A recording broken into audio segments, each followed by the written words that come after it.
Hello, welcome back to Aetheral Space 15.12, The Crawl. We're back. Yeah. You're never going to guess what happens first. Ruth Blaine crawled. It was a simple enough sequence. She reached out with one arm, seized a handful of gravel, and pushed herself forward with her elbow. So we're just filling the page now. I'm kidding. Again and again and again. That was as quickly as she dared to go. Anything louder ran the risk of attracting Lily's attention. Lily.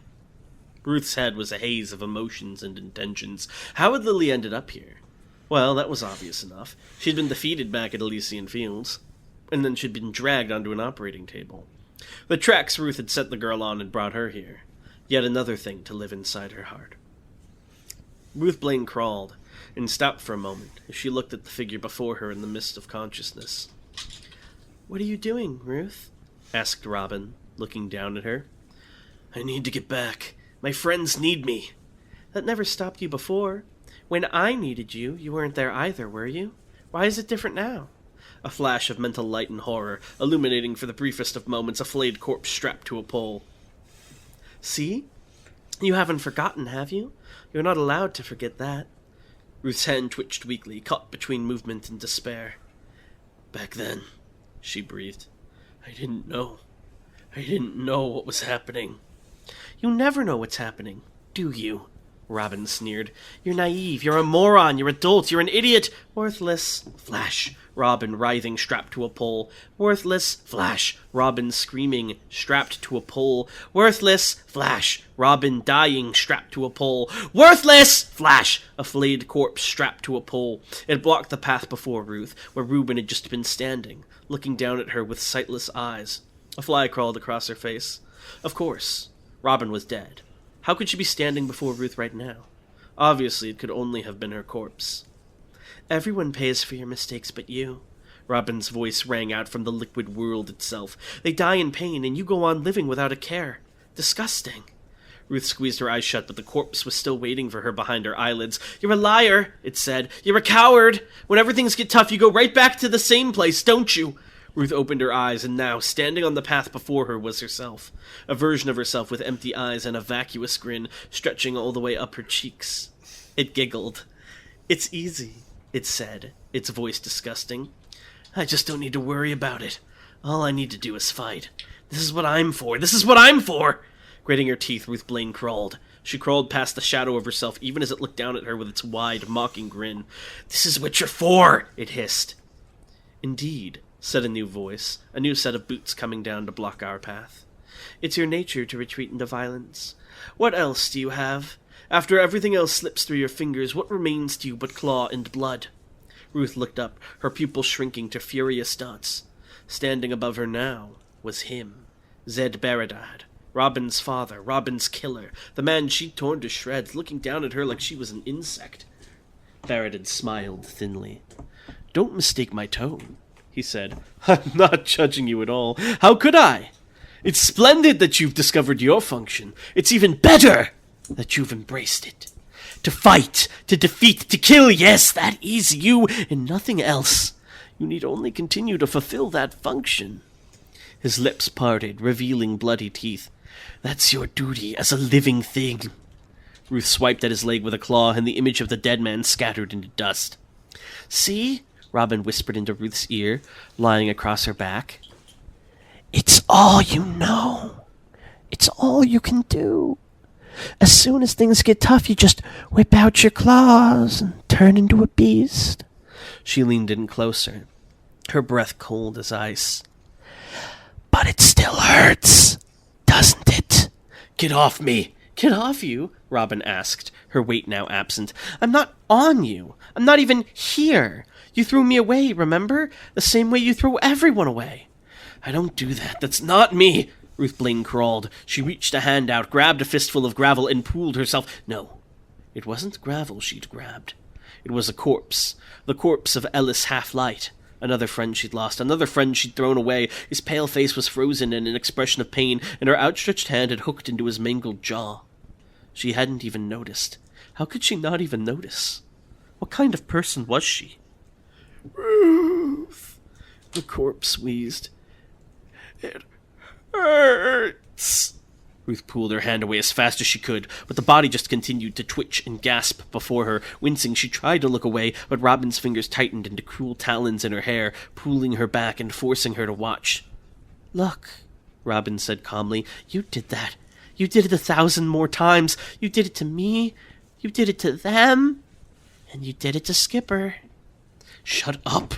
When Ruth looked up, she could even see Skipper, off into the distance, halfway into the horizon, a silhouette in the middle of a floating sun, all features erased, all but his outline already lost to time. But even Ruth had to admit, part of what this malfunctioning brain of hers had to say rang true. Robin, Ellis, Alice, Rex, Skipper, she'd promised herself she'd look out for them, and she'd failed to carry out the promise. It wasn't even as if life had blindsided her. It always ended the same way, after all. When she stopped looking at people, they went away. She hadn't been there when Robin had died, or Skipper, or Ellis, or Alice. Even with Rex, she'd only seen the last moment of his last moments, just enough time for a twist of the knife, not a goodbye. Again and again it kept happening. She kept looking away from the people she'd promised to look out for, and she never learnt her lesson. "There's no lesson to be learnt," Robin said. "You're just a liar. It's the same way you lied to Dragon. Remember?" The hand loosened around Ruth's hair, and her head flopped down into the mud. When she was finally able to bring herself to look up again, the dream of a distant dusk illuminated her face. "I promise," a liar said. "I'll show you that people can be good. I'll show you they're not how you think of them." Were these even how the words had gone? They'd been dissolved and rearranged by memory and time again and again and again. Even so, the fact remained, regardless of their wording. They were a lie. Be honest, was that just so you wouldn't have to go back and reference the exact quote? No, I know what he actually said, but the wording has changed every time she remembers it. No!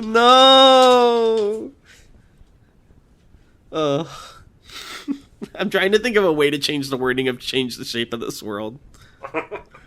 I gotta change the outline of this perimeter. Were these, she had... Regardless of their wording, she had turned them into a lie. "You didn't show him a thing, did you?" Robin sneered. "You gave him all those pretty words and patted yourself on the back for being such a nice person. Only..." The world exploded into chaos. The bloody streets of Talden, the choking smoke of the Unite Regent, the charred battlefield of Hexkay, the dark alleys of the Cradle, the writhing horrors of Panacea, the eager knives of the True Meat, and Elysian Fields. All of it. The crucible that had constructed Dragon Hadrian. She could see him too now. If she looked past it all, she could see him. Sitting on a throne of flayed skin, wearing a crown of shining sapphires, his sockets burning with blue flames. He glared out of the darkness at her. This was what she'd made. "This is all your fault, isn't it?" hissed Robin. Ruth was silent, even as it started to rain. Ruth was silent even as the rain slammed into her. Ruth was silent even as the rain poured into her eyes and her mouth. Robin looked down at her in disgust. "What?" she said. "Nothing else to say? Now you're just giving up like a coward again, aren't you?" Ruth did have something else to say, though. "Who are you?" Robin raised an eyebrow. "Oh, hold on, my headset. I'm so sorry, Ted. I'm so sorry.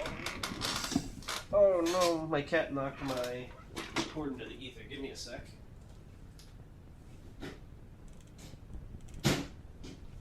What a terrible fate. We'll just go fast. If I don't respond to what you say, it means my headphones died.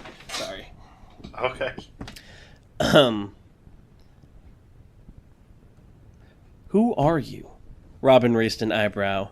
"You really are the worst. I'm Robin Zarabad. I used to be the most important person you had. Did you really forget about me after so little time?" "I haven't forgotten Robin," Ruth muttered. "I could never forget Robin. But you're not Robin." The girl above her narrowed her eyes.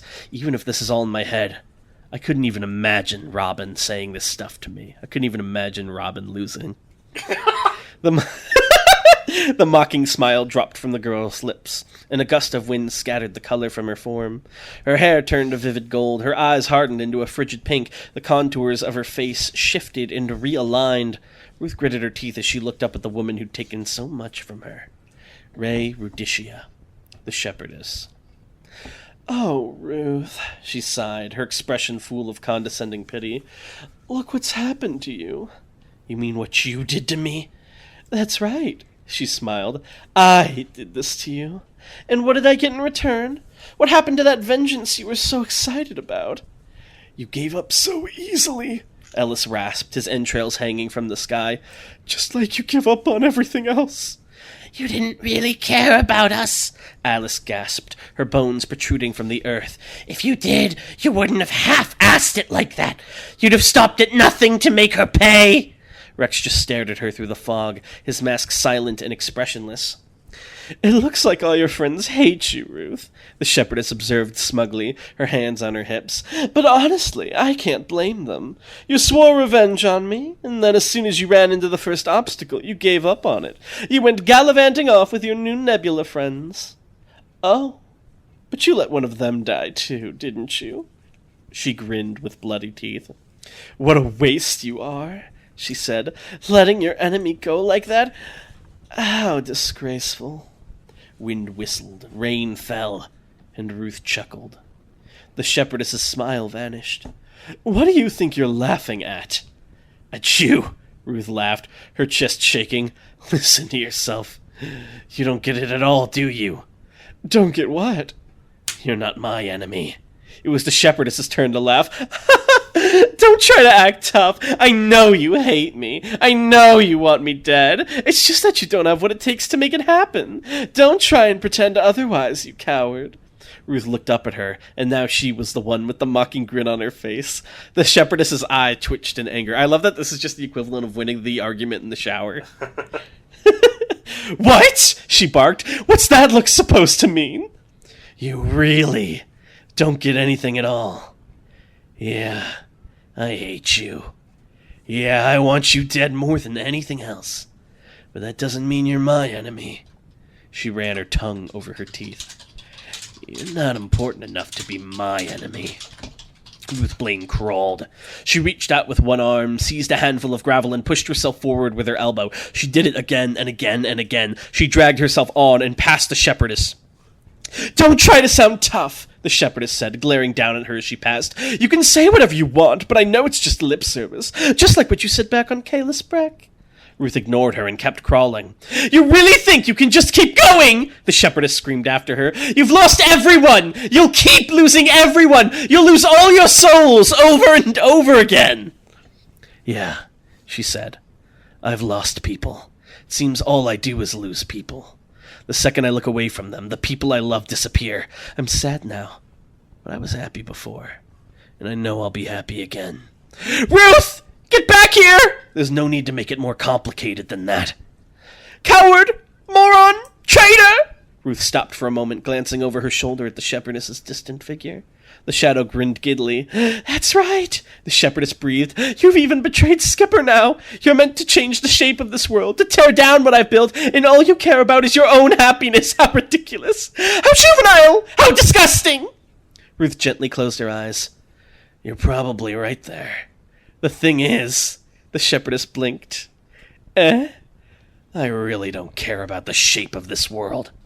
All these big dreams other people have, Skipper, Dragon, or that Musazi guy, I don't have those. I go along with the people I care about, whatever they're doing, because I want them to be safe. But I don't feel the same way about that stuff as them. Maybe that makes me a scumbag or whatever. She looked back past the shepherdess, the line of lost friends that dotted the horizons. They were gone. Yeah, they were gone, but she still could see them. Even if it does, though, I don't think I really care about that either. Changing the shape of this world? Yeah, it probably needs to happen. But I don't have big enough hands for that. Ruth Blaine crawled. I don't have hands big enough to hold a galaxy. Ruth Blaine crawled. Or even a single planet. Ruth Blaine crawled. But even if all I can hold on to is gravel, Ruth Blaine crawled! I'll keep crawling till the end. Ruth Blaine crawled, and her hand reached the mouth of a tunnel. In that instant of success, the fog of hallucination cleared, and the world was the world again. The ruined city around her was just a ruined city. The sky was just a sky, and the darkness of the tunnel before her was nothing but the dark. Ruth Blaine crawled and passed right through. The crawler. The crawler. The crawler. Can't I find it? I need... My cat has taken my headphone charger, Tan. Can you read the questions this week while I find it? Okay. Thank you. If you want to say thank you, Tanhoney. So, S says, I am obsessed with Quantum Cake. I understand the obsession with it with characters in the verse. The devilish, truly a devil for bringing it into existence. This is your fault. What's your excuse, Tan? I don't understand the question. I thought it was a cool ability, and I like the idea of people ripping off an ability. Wow. Fascinating. So the Orbusher weapon is pretty cool as a concept. I miss Lily. That's not a question. Can an awakening of close to Wooming's level of conscience awaken a second time? Like Bleach Second Resurrection? Probably not. Because the way an Aether Awakening works, the Aether Awakening is the Aether. It doesn't have its own separate Aether that can keep going after it died. But what if your Aether was a consciousness like the Prince with its own light of the mind? Well, the Prince is an Aether ability. It doesn't have its own Aether in turn. It doesn't have its own light of the mind? No. Then how come Guardian entities can have their own shit? Well, that's because that's Checkmate. different. It's a different How situation. come Kot's You just described clones- entirely different situations. How can Kot's clones born of Aether have their own Aether? Well, no. Checkmate. No. Because it's not as if the Aether ability then creates these guys, and then they get their own Aether. Okay, but it's not like they have brains that function inside those wooden dolls. They're ran on Aether. Yeah, but it's different because an Aether Awakening is just the Aether. It doesn't. If it gets destroyed, it doesn't go. My Aether, keep going. Curious. You describe different scenarios to me, and be like, how come that works out? Because it's different. No, but like if you can create consciousnesses with their own Aether and they awaken, couldn't you just spawn infinite awakenings? No, because you need to make the consciousness. It's not that easy. It's not that easy, like, unless you're Not everyone's going to Aether Awaken either, so... and they're not always, like, busted strong, because we've seen the shitty ones. Very nice. They're basically, like, the shitty ones are just, like, remnants from Cradle. Interesting. Curious. Come on for your charger, you fuck. I found my charger. Alright, everybody, well, I suppose that's it for this week. If you enjoy Aetheral Space, please don't hesitate to leave a review on Royal Road or on Spotify. It would mean the world to Tanhoney. He needs everything he can get. You're like my inner shepherdess right now? A being like you thinks you can write a web serial? Ha! I've seen you abandon them. Blood Drive! Yeah. Why didn't you write a 6th chapter? Fucking every Grail War that didn't finish. They're all on the horizons, like, you couldn't save us. You weren't strong enough. Yeah, maybe I can't change the shape of this roleplay. I don't need to. All I need to do is write the next post at a time. One upvote at a time. That's all I need. Maybe that makes me selfish or whatever. But yeah. I love Ruth Chan. I love that all she had to do was win the argument in the shower with herself. She's back. She's never going to give up. So, unfortunately, I have touched grass. Literally, that's what it was, right? Because Yeah. she was crawling. She was pressed against it. Alright, well, thank you all for watching, and we'll see you next time. Bye! Bye.